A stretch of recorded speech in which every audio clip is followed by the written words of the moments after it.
When we are in situations where we need to intervene, we have to check our biases so that we can help the survivor regardless of our expectations.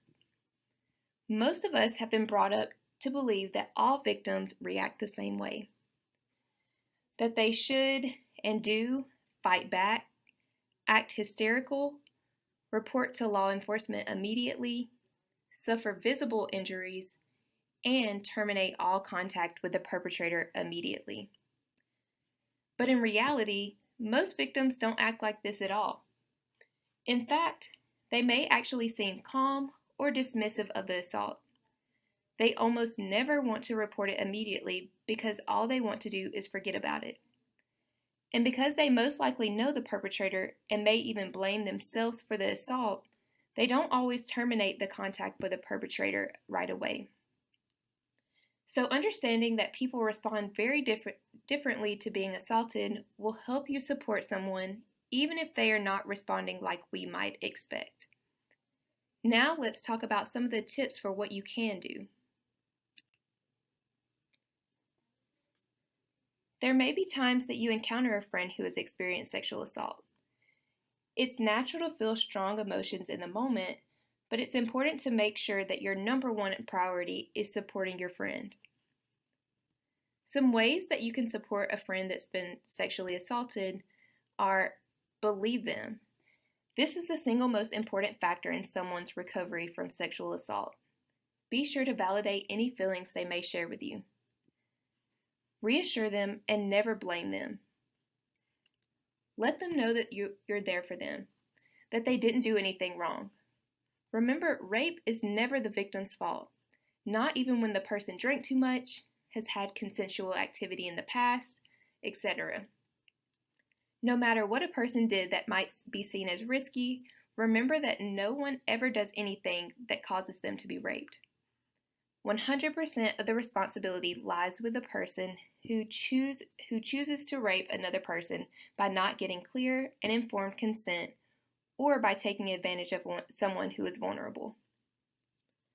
Use active listening skills. The general rule here is listen more than you talk. Just listen to what they say and don't judge their statements. Don't ask for details or make suggestions as to why it happened. Accept their feelings. As we just discussed, victims may react in a wide range of emotions. Don't assume they will react the way you think you might in that situation. One exception to this, though, is to not agree with them if they blame themselves. Let them know that whatever happened was not their fault, no matter what. Provide support without taking over.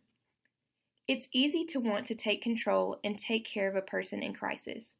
However, the act of sexual assault is about taking away power, so help them regain power as much as they can.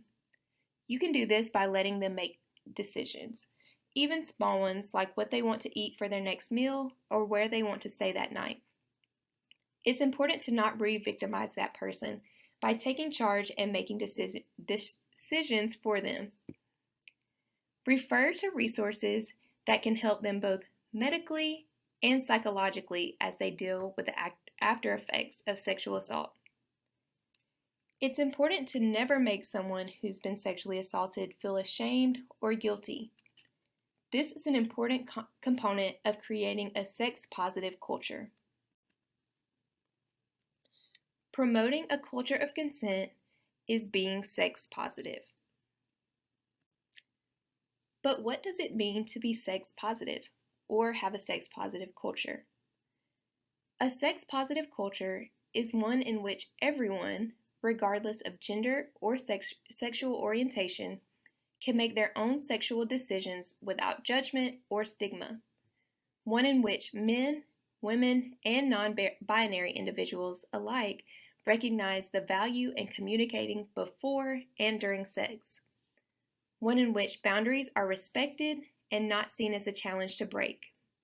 There's no shame in this game. It takes some rewiring to start thinking in a sex-positive way.